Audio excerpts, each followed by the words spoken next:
Salut à tous et bienvenue pour une nouvelle vidéo de présentation de Starter Deck. Aujourd'hui, on va parler de celui de Uta, donc qui est un leader vert, qui a une façon de jouer très très déroutante. On va le voir tout de suite avec ses effets et ses cartes.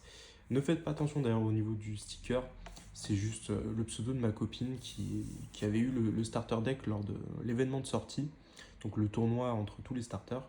Ils ont collé ça, ils ont flingué la boîte, mais bon, ça fait un petit souvenir. Du coup, on va commencer évidemment par le leader qui est encore une fois magnifique, avec une illustration complètement folle. Donc là, vraiment, c'est là où on voit encore la qualité de ces starter decks, ils sont superbes.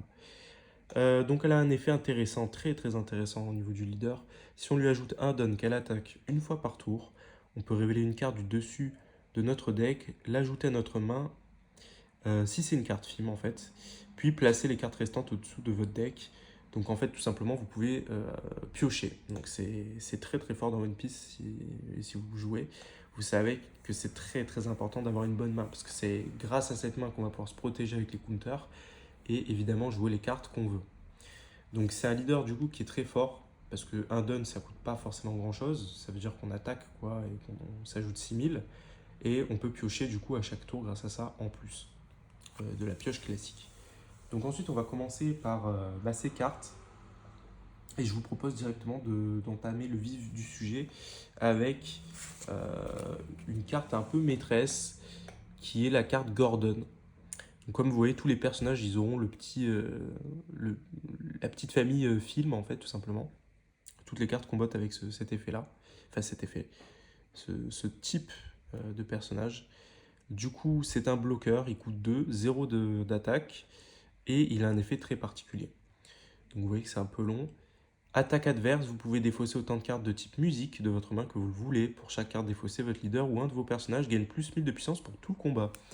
Donc en fait, là, typiquement, vous allez voir que dans ce deck, il va y avoir énormément de cartes événements. Beaucoup plus que de personnages, ce qui va être assez déroutant et ce qui va du coup être en lien avec directement ce qui se passe dans le film, le fait que Uta c'est une chanteuse. Du coup, toutes les cartes événements seront des chansons et du coup vous pourrez les défausser avec l'effet de Gordon pour counter tout simplement. Ce qui n'est pas évident parce que ça veut dire qu'il faut en piocher beaucoup, il faut aussi défausser des cartes qui sont potentiellement utiles, on va la voir après. Donc c'est un bloqueur qui est difficile à utiliser je trouve et qui est vraiment compliqué à prendre en main. Donc ensuite on va passer directement au seul personnage qu'on retrouve dans le deck quasiment et après on verra les cartes événements. Donc là on a Bartolomeo qui est une carte qui est très très belle hein, d'ailleurs. Donc il coûte 2, 3000 d'attaque, counter 1000, fin de votre tour, vous pouvez épuiser ce personnage redresser jusqu'à un de vos personnages de type film autre que Bartolomeo. C'est un perso du coup qui va permettre de défendre les persos qui viennent d'attaquer pour pouvoir les garder un max au chaud pour pas que l'adversaire se venge tout simplement et détruise vos persos que vous avez utilisés. C'est intéressant sur le papier, malheureusement, vous allez le voir très vite qu'il n'y a pas du tout assez de personnages en fait dans ce deck. Et du coup, c'est très rare d'avoir un board rempli qu'on veut garder. Donc c'est une carte qui est pas du tout intéressante, je trouve, dans ce starter deck Vanilla. Elle peut être utilisée quand même, hein, mais il faut vraiment être bien dans la partie, ce qui est rare malheureusement quand on joue Uta. Ensuite, on a une autre carte qui est une des cartes, là, c'est le meilleur perso pour moi en fait, hein, qu'on peut avoir dans le deck. C'est Charlotte Katakuri, c'est pas non plus une carte abusée. Elle coûte 3 pour 4000 de puissance. Son effet c'est simple, si votre leader est de type film et que vous avez 6 cartes ou plus épuisées, ce personnage gagne plus 2000 de puissance. Encore une fois, les effets sont pas trop clairs des fois dans One Piece quand même. Quand ils disent 6 cartes ou plus épuisées, c'est en comptant aussi les dons. C'est-à-dire si vous utilisez des dons et qui sont épuisés, ils vont compter tout autant que vos cartes personnages épuisées pour les plus de 1000 de ce perso. Donc ça le rend à 6000 quand même. C'est intéressant parce que vous allez voir qu'il n'y a vraiment rien d'autre dans le deck.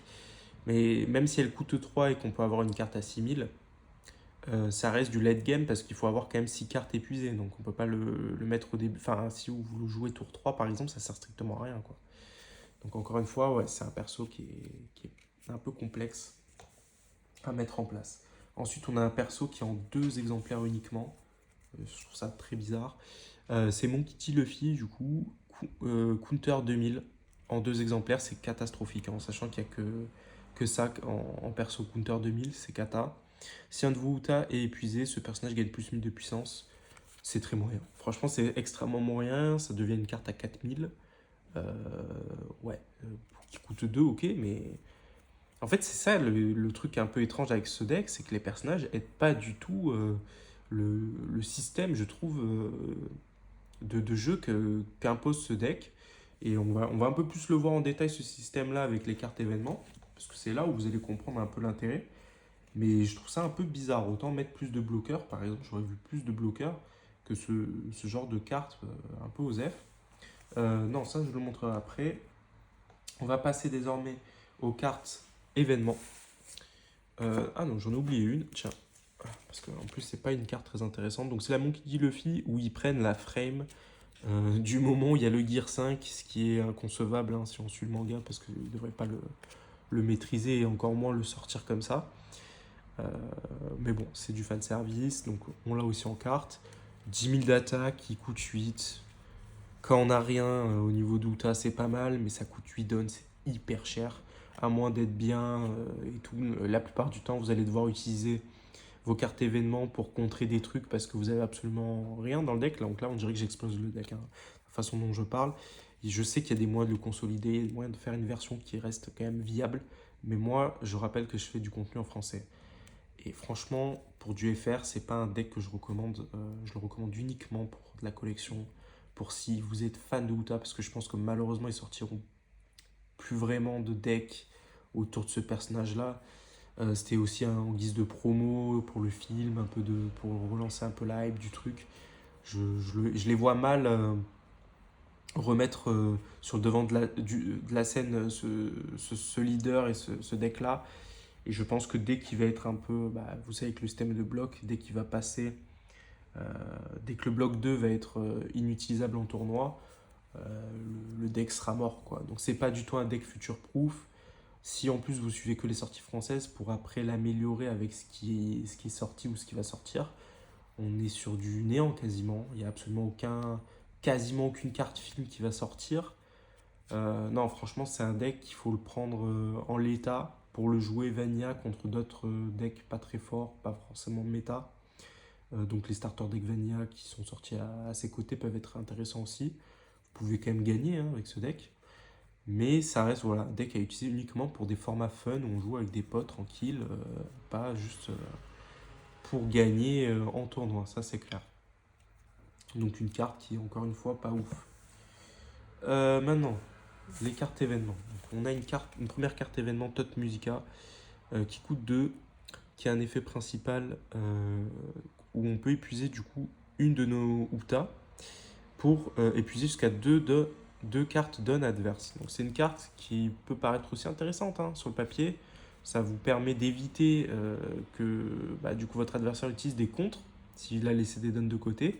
Cependant, encore une fois, c'est ça qui me fait rire, c'est que dans le cadre où vous menez la partie, c'est pas un truc que vous allez utiliser, enfin pas forcément mener la partie, mais que vous êtes prêt de gagner et que du coup l'adversaire est obligé de garder des donnes pour counter. La plupart du temps, il vous domine. Hein. C'est très compliqué de gagner avec cette ulta contre les nouveaux decks, surtout actuels. Donc c'est intéressant, vous pouvez la défausser aussi avec Gordon, mais pourquoi pas. Bon, c'est pas la meilleure carte event. Ensuite, on a, voilà, ça par contre, c'est une carte super intéressante, je trouve, qui coûte 3, donc ça reste assez cher, malheureusement. Effet principal, redresser jusqu'à un de vos leaders Uta. Donc ça vous permet littéralement de taper 2 fois avec le leader, ce qui est très utile. Et en fait, pour moi, l'archétype de ce deck, ça se centre autour du leader. Si on n'a pas beaucoup de personnages et qu'on joue des cartes événements, c'est pour du coup agrémenter le leader. Donc on a envie que Uta tape 2 fois, par exemple. Si vous mettez 5 donnes Uta à la 10 000, vous tapez une fois. Vous aviez au total 8 donnes, vous rajoutez 3. Elle tape 2 fois 10 000.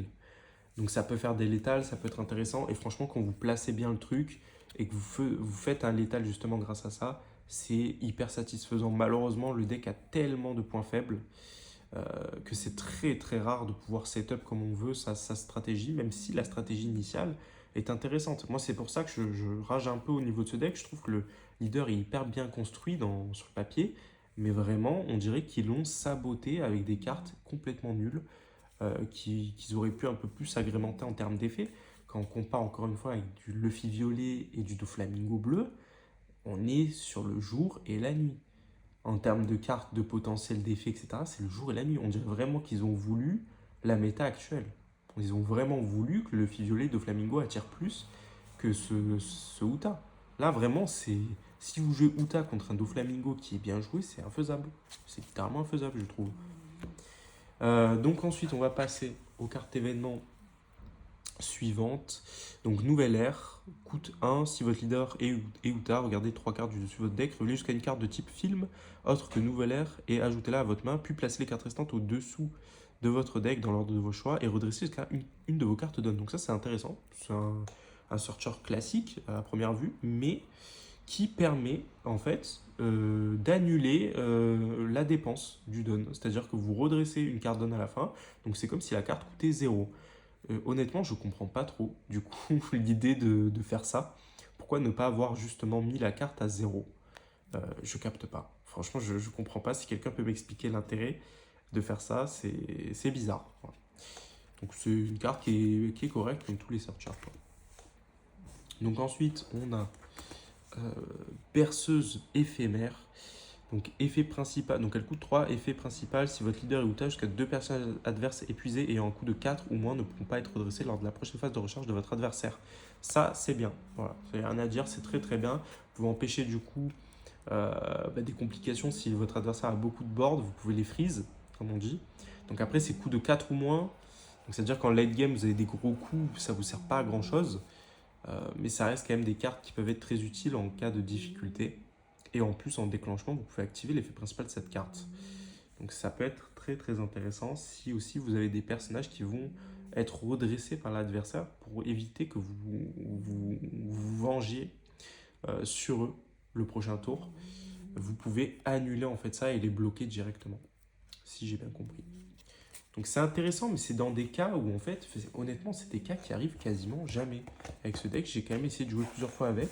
En Vanilla, je dis bien, j'ai pas rajouté les cartes manquantes que vous allez voir comme les SR, etc. en x4. C'est très très compliqué à jouer. Alors qu'il y a plein de decks Vanilla qui sont jouables. Hein. Le Doflamingo Vanilla, il est complètement jouable. Et le Luffy violet, c'est pareil. Ensuite, où souffle le vent, donc carte événement, principale, si votre leader est Uta, redressez tous vos personnages de type film. À la fin de ce tour, encore un truc de défense alors qu'on veut attaquer. À un moment donné, on veut attaquer. Donc là, c'est vrai qu'on dirait que je défonce le deck, mais c'est le cas. Malheureusement, c'est pas un deck qui est super bien fait, je trouve. Et si vous n'avez pas beaucoup de budget et que vous hésitez à acheter entre, je sais pas, par exemple, le Luffy violet et un Uta, je vous dirais de partir sur le Luffy violet si vous voulez vraiment jouer pour gagner et pas juste pour vous amuser ou collectionner, quoi. Après, pour la collection, c'est très utile. Mais encore une fois, pareil, petit défaut qu'on peut dire, c'est que les cartes film, au final, c'est des screens du coup du film. Alors, je sais pas si c'est des questions de droit ou je sais pas comment ils ont géré le truc, parce qu'on a quand même des cartes stylisées, comme ce Bartholoméo qui est très stylé. Ça aurait été cool d'avoir quand même un peu plus de cartes stylisées avec un style particulier, plutôt que des screenshots de l'animé qui sont pas toujours très très beaux, hein, on va dire. Là, regardez ce tout avec un fond noir. Moi, je suis pas forcément voilà, contre ce genre de choses, ça me dérange pas, je trouve que c'est l'anime One Piece, donc pourquoi pas reprendre des illustrations originales. Mais bon, c'est vrai qu'on dirait qu'ils n'ont pas fait d'effort, c'est un peu con. Donc ensuite, on a à contre-jour, effet principal, si votre leader est Uta, effectuez l'un des choix suivants. Épuisez jusqu'à un personnage adverse ayant un coût de 5 ou moins, ou mettez KO jusqu'à un personnage adverse épuisé ayant un coût de 5 ou moins. C'est une carte qui est très forte, qui est en 4 exemplaires, là j'en montre 3, qui est très utile, parce qu'elle coûte que 2, et elle peut vous débarrasser quand même d'un personnage qui coûte 5, à moins qu'il soit épuisé. Mais ça reste quand même une carte très très utilisable dans ce contexte-là. Et pour épuiser un personnage, par exemple un bloqueur, et atteindre du coup en combo avec une Uta qui peut taper 2 fois, non, c'est pas celle-là. J'ai perdu la carte, mais une Uta, voilà, une Uta qui peut taper 2 fois, ça peut être très intéressant en combo, voilà. Donc c'est une carte événement qui est cool. Mais le problème, comme je l'ai dit, c'est qu'avec du coup une défense qui va être compromise au fait de ne pas avoir beaucoup de personnages et donc pas beaucoup de counters, on a envie du coup de défausser ces cartes avec Gordon pour se protéger. Mais en plus de ça, il faut que Gordon soit sur le terrain, ce qui n'est pas toujours le cas. Donc ça nous oblige à avoir un personnage pour contrer en plus. Et du coup, on peut défausser des cartes événements, on n'a pas forcément le choix, alors qu'on veut les garder pour les jouer plus tard. Bref, c'est compliqué d'avoir le bon timing, on va dire, avec ce deck-là. Donc ensuite, carte contre qui coûte 2. Si votre leader est Uta, vous pouvez renvoyer à votre main autant de personnages de votre terrain que vous le voulez. Pour chaque personnage renvoyé jusqu'à un de vos leaders gagne plus 2000 de puissance pour tout combat. Ça serait très fort dans un cadre de Doflamingo qui arrive à poser facilement des personnages. Là, comme je vous l'ai dit, c'est incroyable en fait de faire un truc comme ça alors qu'on pose quasiment aucun perso. C'est très très compliqué d'avoir un board complet chez Uta. Donc là, en plus, ça voudrait dire que c'est dans un moment où vous êtes un peu dans le mal et vous avez envie de contrer l'attaque et que vous avez un board full, ça m'étonnerait. À moins de bien avoir setup votre board dès le début et de l'avoir cover avec Bartolomeo ou notamment la carte événement qui permet de redresser tout le monde à la fin, ça reste hyper cher quand même. Ça veut dire que vous allez utiliser des cartes pour les redresser et les protéger. Et des dons. Et ces dons-là, vous n'allez pas pouvoir les utiliser soit pour poser une nouvelle carte, soit justement pour augmenter l'attaque, ce qui est souvent nécessaire. Surtout quand on a des cartes de faible puissance, comme ce Katakuri qui aura OK 6000, mais c'est pas non plus incroyable. Contre une 9000, comment on fait? On est obligé de rajouter des dons. Donc c'est pareil, on n'a pas d'événements qui contre des grosses cartes qui coûtent 6, qui coûtent 9. Franchement, voilà, c'est un deck qui est vraiment pas simple à utiliser. Donc ensuite, on a du coup les meilleures cartes du deck quasiment.